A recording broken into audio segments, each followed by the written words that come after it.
Good afternoon, evening gamers. My name is KarQ. We're actually late on this week's Reddit top upvoted question from Overwatch University simply because I got sidetracked because Overwatch decided to release a ginormous important article detailing their 5v5 experiment, their 6v6 experiment, coming in December, by the way, if you missed the news. That video's in the channel if you click the KarQ Archives channel, or subscribe as well because that button's right beside it. And you go hit the videos tab, you can see the one from yesterday where I read the article to you, or you can read the article yourself or just let me read it to you. But anyways, we're focusing on Reddit. This week's upvoted question from Overwatch University. Here we go. Boom, boom, boom, boom, boom, boom, boom. Okay, one of the most upvoted for the week under the questions or discussions tab is actually not a question, but this is something that everybody needs to hear, so I'm just gonna read it to you. Looking behind you is like brushing your teeth. Make it a habit. Don't leave home without doing it. And to clarify, this goes out to those of us in silver. I recognize there is nuance at higher ranks, but maybe you want to do damage before the fight, or maybe it even makes more sense to try to safely hold space. Just please don't blindly run out of spawn without even looking. Basically trying to instill a habit. This got upvoted a lot and so many of you guys need to see this, I swear to God. It's true though.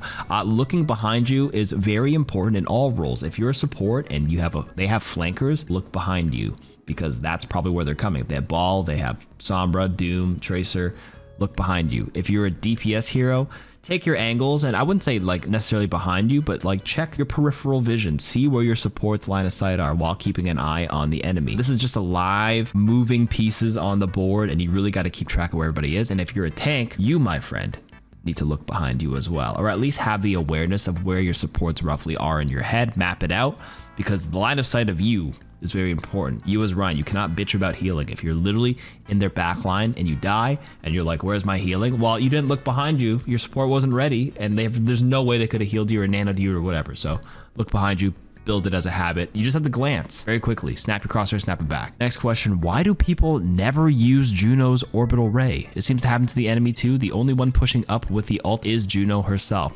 Is Juno too new for people to grasp the fact that a Juno ult must be treated like a Kitsune rush? It doesn't make sense to me. Not pushing up with an orbital ray has many negative effects. Number one, it gives you less overall healing because orbital ray pumps out tons of healing when you're standing in its zone. Number two, it can lead Juno to die because she's pushing alone because she doesn't want the ult to be wasted. And number three, less important, but it leads you to get less kills and assists. You get less orbital ray assists because nobody's using your damn ult, and it genuinely makes me upset. It's a powerful ult that can easily win a team fight, but my teammates aren't smart enough to realize that and use it. Okay, there's a couple things here.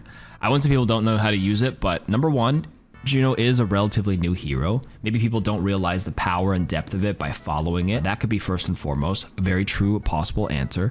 Number two, you may not realize this, but maybe your orbital ray angles are not very good. You can't really drop the orbital ray in the middle of the fight and it moves, right? So it very oftentimes it might roll over to a point where it actually compromises your position. And the orbital ray is no longer strong to stand in because if you stand in it and it's too deep or in a bad spot, you can get, hit by enemy abilities. Now, on the topic of enemy abilities, when you use Orbital Ray, it typically generates a response from the enemy team to use their ultimates. You use Orbital Ray, they're gonna shoot a Hanzo Dragon right through it, they're gonna Torb ult into it, they're gonna EMP all you, they're gonna grab you all, they're gonna shatter you all. Sometimes, not saying this is what happened to you specifically who asked this question, your ultimate wasn't good, or it did generate value in the sense that it baited out and forced the enemies to use their ultimates. That's value. We could go back to number one, where yes, people just don't know, but I would beg to differ and probably argue that there's more than likely that your angles are bad with the Juno ult. It puts them in a bad spot and it or maybe it is getting value with the ultimates. Now, I don't want to just say you're doing it wrong without giving you advice on how to use a Juno ult, but number one, it is a very good tempo ultimate. Treat it like a Kitsune rush, treat it like a nano where you can initiate with it, build a lot of tempo. You don't want to do it too early or else the enemies can retreat and then it's kind of wasted in that sense. Right when the team fight's pretty much about to begin, you can kind of shoot it towards the point, but don't be like right where you think the fight's happening. You can do it a little bit early as well because you can make use of it for a bit before the enemies fly through. As soon as you pop it, you should probably initiate with your torpedoes because those get amped like crazy with the damage boost. And then it helps your other support or your hit scans or whoever's kind of near you, poke them right at the beginning. That goes a long way. Remember, it travels through walls. You can do a little side angle. You can do a little bit of a safe Juno ultimate too. One example, let's say Nepal Sanctum, right? You know how there's that mega health pack room and you split off onto two sides. On the right side, let's say that's the side with the little stairs that goes up, and then on the left side, that's where like the room is with the mega health pack, and then they converge here. Here's the point, and here's the sanctum hole. If I'm coming out on this side, instead of like shooting my ultimate towards the point, I shoot it along the back path, or maybe along the path with the columns where most teams like to fight. That one can be fine if your whole team is ready to brawl on that side, or a defensive one if you have like a soldier ultimate, is to just shoot it very defensively in a horizontal line with their ult, and it just zones them all out because the threat of the amped visor is very good. I'm just encouraging you to use it in different angles and different ways, and use it more proactively, more so than reactively. There will be cases where the reactive play is the correct one, but using it proactively can win you a lot of fights because you even said it. It's more powerful than a Kitsune in a lot of cases, or treated like one. I feel like I can't synergize with ball ever as a support. I'm a Juno main currently in low masters, and I feel like I'm losing 80% of my games when there's a ball on my team. I don't blame the ball for this, but rather just how clueless we all seem while we have one on the team, especially if no one else is playing dive. It feels like the fight goes like this. Ball rolls into the backline, ball slams, ball takes up a lot of damage, we show up, ball rolls away for the health pack, team is full health, the team now looks at us without a tank, someone gets picked out immediately. Is there any good way a support should play with their ball? I really play well with Doom, but I feel like Doom doesn't run away as much as ball does, and that we can play more aggressively with him. Yeah, the thing with ball is that he's a very in and out and a timed execution hero. If ball slams and you show up late, clearly, because by the time you show up, he's rolling away, you're in trouble. Not necessarily you as a support that you can do individually, it's a team effort. If ball slams, you need somebody to show up on this line, a Tracer, a Sombra, or you as an Ana, throw a nade, or you snipe somebody while they're lifted into the air, or if you're a Juno, your torpedoes are about to fire, he lifts them up and they are launched immediately as it goes, because it puts them in an angle. So it seems like you're just late. You as a Juno specifically, you'd have to speed your team up early. You're not speeding the ball. The ball doesn't need your speed ring. You need your team to get into a position to follow up on the ball slam or initiation, because ball is not frontline present. People defer to flaming balls because they're not used to playing. Defer to flaming balls. They argue for like Rhine or Sigma or a shield tank because they don't know how to play without a front line, because ball's tanking style is so different because he's in and out. If he's rolling away, getting a health pack and setting up for a slam, people who play with their like, you know, with no hands or be like, oh, da-di-da-di-da, I'm in the open. I don't know how to play behind a shield. And then they just get destroyed. And then ball players get frustrated because like my team keeps dying, but I'm not dying. I'm doing my job. But playing with ball is part of the game, and you should probably learn how to do it. It's just very different, very unconventional. So there's nothing that you can do specifically as a support blanket statement, because each support plays a little differently. But for you as Juno, you speed up your team and you try to open with torpedoes is probably the best advice. And then when ball disengages, see how the fight's going. If you're winning, obviously keep going. If not, you disengage. That's pretty much how it goes, man. What DPSs are counterless, or a pretty safe pick against most characters on most maps? Generally, in your opinion, what is a safe pick for DPS if you had to go in blind and choose a character to stick with? I'm trying to get better at DPS, but sometimes I have a hard time when I pick a character who gets easy, relatively speaking, beat by another DPS or tank to counter me. Sometimes to a DPS I can feel pretty bad on certain maps. I feel like I default to Soldier a lot just because he's pretty basic, but I'm curious to what others think. I would say the biggest generalist DPS is probably Tracer. Soldier can get clapped pretty hard if he gets jumped on by like a D.Va. D.Va just eats him for breakfast, lunch, and dinner. He's got a little mobility and a self-heal. Like, he's pretty like sturdy for the most part, but like D.Va just makes it rough. I think Tracer is pretty safe. She's a high skill hero though. If you're bad at Tracer, it's not going to feel that way, but to me, safe on most maps, has the verticality and the movement to be independent, blink the health pack, so it's safe for that reason because you don't need anybody else per se. It helps though if you have help and timed execution on the people you're jumping, but it's not necessary. That's number one. Number two, your hitbox is slippery and small combined with your movement. So if you're good on her, you will mitigate damage done back to you. You have recall, you can get out, and you can catch people out of position, punish mistakes. So that's why I would say she's quote unquote counterless. A better word would be a generalist.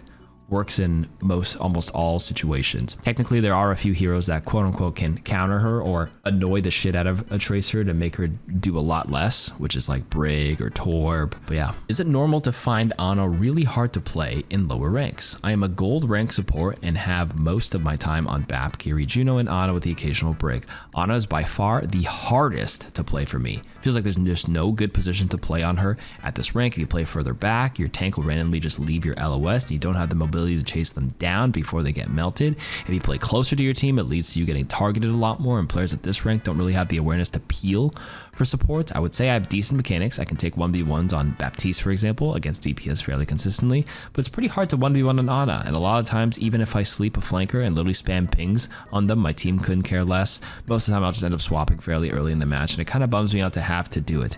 I won't deny that I don't play perfectly myself, but I'm curious if anybody else has the same experience playing her. Let's unpack this one at a time. Number one, you said if you play further back, your tank will randomly leave your LOS and you don't have the mobility to chase them down. Okay, chasing them down before they get melted, this is usually not the correct play. If they're out of line of sight and they're in a really bad spot, like you sacrificing your position to try to help them usually leads to both of you dying anyways, because he's already in such a bad spot, he's probably gonna die, and then you lost your spot and you die. Number two, there are good positions, you just don't know them yet. I wouldn't say good, but there are okay and decent enough positions to play, and I think like position is so obviously dependent on the context of the map, who's alive, where the enemy is. So let me just give you a general rule of thumb for positioning as Ana.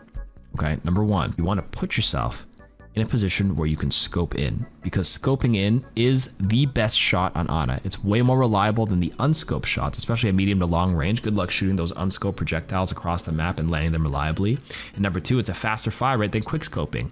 There's three types of scoping, right? Fully hard scope, quick scope, and unscope. Hard scope, strongest, but has its weaknesses, of course, losing field of view, having no movement speed, so you can get like sniped by a widow, get clipped by a tracer and stuff like that, which is why you need to find the position that blocks as many enemy sight lines and angles that they can attack you with while maintaining decent line of sight of your team, is how I would put it, because that is your best shot. Unscoped shots are mostly used when you're playing up close and you're pumping it into your tanks and whatnot, and the quick scope is when you're dueling or repositioning.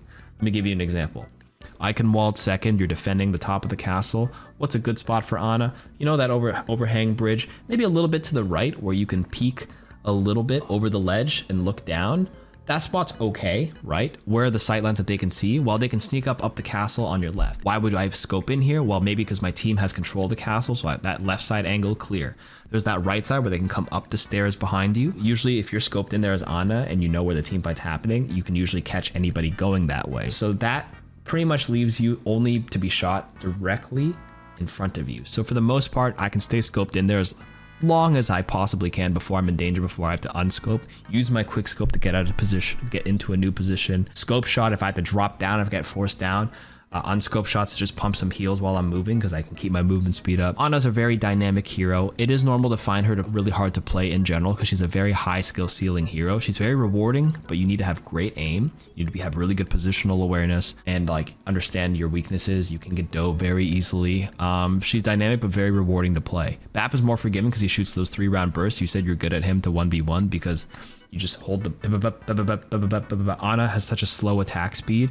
If you miss, it's just deadly for you because you do 0 damage. For Bap, if I'm shooting 3-round bursts every like 5 seconds, I don't have to hit all 3, but if I hit 1 or like just a little bit of it to pressure some damage back to them, it's enough to like make other heroes a bit wary. So Ana's a pretty much feast or famine, all or nothing in a lot of cases, but it's worth practicing and hopefully those tips help you out. Why do DPS games feel awful but support is really easy? I've been in Diamond the last few seasons. I'm noticing the sheer difference in quality of games between the roles. I hit Masters 5 on support today. It's been extremely easy to do so. I have the least amount of hours on support too, but I try to get my DPS ranked up, which I by far have the most hours, and I just sweat so hard and just lose about every game. My DPS has fallen from Diamond 3 to Plat 1. Is anyone noticing this trend, or am I just doomed to be a support main? That's because I feel like damage is a harder role. Listen, I've been a support main for 8 years, okay? Support is easy in a sense because you can always do something to contribute. So your baseline or your carry potential, maybe not as high as a DPS. Like if you're just the best Widow in the world, your carry potential is insane, right? But if you're the best Life Weaver in the world or the best Mercy in the world, there's only so much you can do with your ceiling. On the flip side, if you're a Widow that is hitting air and hitting nothing and just body shotting and just doing nothing, you just collapse like crazy. But if you're playing a bad support, you're still contributing more than a Widow hitting 0 shots because it's very easy to still be healing. Like if I'm like dying a lot as Ana, I can still like rack up 8 to 10,000 healing over the course of a game, or Mercy. I'm still beaming somebody, even if I'm like dying a lot and like I'm obviously sucking as a support, I'm still contributing. It's still very easy to continuously heal a team versus being a DPS that just cannot hit their shot. Because if you're not hitting your shots, you're not taking the right angles, you're literally doing nothing. So it feels like support's a little easier as a baseline, and your damage needs a little relook at, a little retool to kind of figure out what you're doing wrong. Because it seems like maybe you're not playing the hero correctly, relevant to the tank, relevant to the meta, relevant to the map, and figuring out your win condition.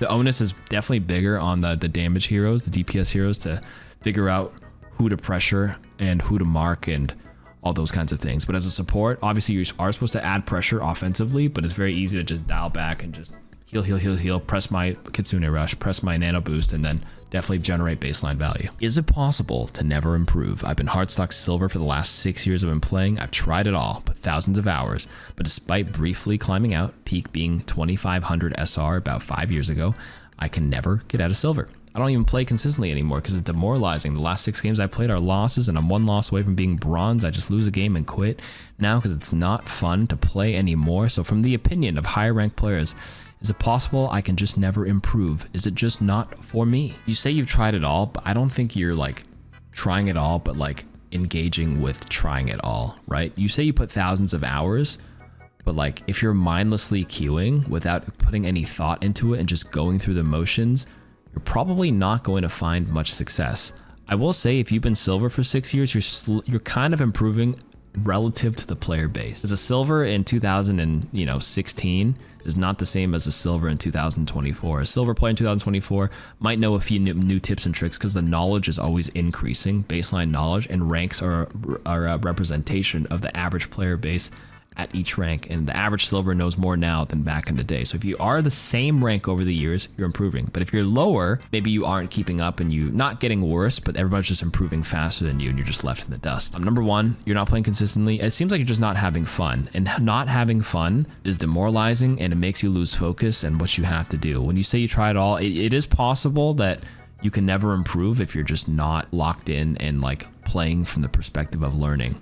Instead of playing to not fall out of rank, because right now you're just 1 loss away from being bronze. I've lost 6 games in a row because you're treating each loss as and a bunch of string of losses as a streak, and feeling bad and down. And I know it's hard to fight that as human psychology, but like I implore you guys to rewire your mind here and play each game as an improvement. Play each game to improve or pick up on something. It's like, oh, I'm gonna experiment as a Lucio to use my Lucio beat in this situation where I don't counter ult them. When they grab our team and grab Dragon, that's an old ass combo, nobody really does that anymore, but if they happen to have a Zarya and a Hanzo, I'm gonna choose not to use my Lucio beat here because it's probably a lost cause. Do we have the capacity to like tank out the ultimate with the beat and like turn the fight around, or we can just accept that loss and then use my beat as an offensive ultimate, like a new perspective. And you can only learn these new perspectives if you try these things out. So you take each game as a learning game to like learn a new data point in your head. Like, oh, I noticed in this situation when this happened, I pressed my Lucio ult, this was the outcome,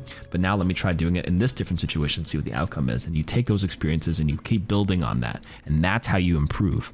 And then you play to improve, and the wins will take care of itself. Your rank will take care of itself if you're playing to improve, instead of staring at the rank screen and feeling like you're just playing not to fall in bronze. Because if you're 1 game away from being bronze, I guarantee you're playing way different than you would normally, because you're playing with like this mindset that like I'm playing not to lose versus playing to improve and playing to win in that sense, where you're playing extra safe, not taking these angles, being more conservative than normal because you're trying not to lose. It's a natural tendency. Get out of that mindset. Why are Reaper, Tracer, and Sombra not considered hit scan? I see people dividing the damage heroes into projectile and hit scan all the time, but people exclude Reaper, Tracer, and Sombra even though they are hit scan. Is there any reason for this? Streamers will say things like hit scan is unplayable right now, the game sucks, and they swap to Tracer or Sombra, who are both hit scan. I just thought this was funny and confusing. Technically they are. Their weapon is classified as a hit scan, where if they click and the bullet makes contact over the enemy hitbox, it's an instantaneous registration.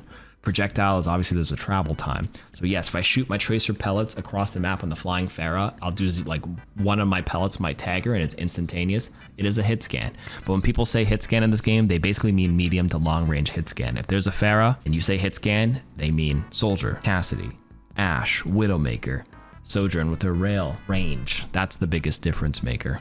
It's assuming range. Even though these are like hitscan weapons, these are classified as more like flankers. And then Reaper's a little hybrid. He can flank, or you can just kind of play more broadly with the team, but you know what I mean? All right, last question. Are there players' strengths and weaknesses specific to each rank? I'm curious what makes someone a bronze. I lived in plat most of my time in Overwatch, and I've seen some truly terrible players. I've also had some pretty horrific matchups myself. It makes me wonder how bad you have to be to place bronze. These people don't know what they're supposed to shoot. The enemies, they never leave spawn. What's a bronze lobby like? This makes me wonder if there's any specific strengths and weaknesses that define a rank. Anybody have any insight? Spilo, good old Spilo. This is gonna vary wildly depending on who you ask. But I think bronze is just like everything is aloof, everything is a mess, and you'll run into the occasional game where someone just like genuinely like bought an account in bronze, they take control of the lobby, or you just have people who don't really know what they're doing. They kind of just like to click on heads if they can, click on bodies, click body to heal, click body to do damage. There's no sense of combos, there's no sense of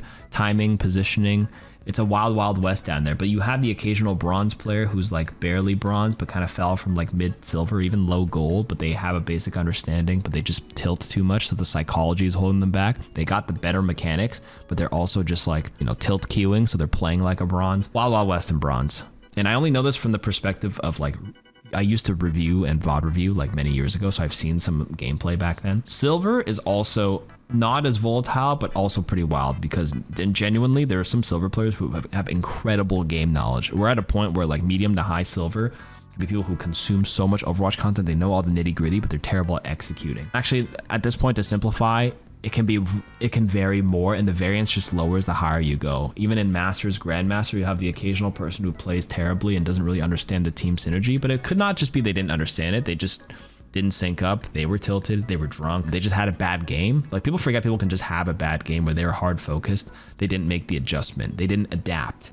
Adaptability is probably the thing holding back most of the Masters to GM to champion players. Well, champions are pretty much like the kings and queens and the top of the dogs, but like low GMs to high Masters, which is the new refresh, those are the top 0.1% players now, thanks to the rank changes. It's just adapting to like the different situations and adapting to getting your shit pressed in by certain flankers as a support, aka me. When I'm Ana and I'm getting like clapped by people, I'm not adapting quick enough, and I know what my shortcomings are for sure. If I'm not getting the resources, I have to like tell my team, listen, I'm gonna draw so much attention, but if I die instantly and don't play for my life, like they kill me so fast they can go peel for their team. But then there's the adaptation moment where I'm like, I'm just gonna run in circles and bait this Winston Tracer, run around this health pack, throw a nade on myself, not at them, because there's no follow-up on my team. I tell my team, ignore me, I'm gonna pull 2 people on me and buy you 15 seconds. Usually ends up like working in some cases, you know what I mean? I don't know where I went off on this tangent, but the player strengths and weaknesses still vary so much at all ranks, but adaptability is probably the biggest one at the high end, and at the bottom, Wild Wild West, or something that can be in common with all, is just player movement.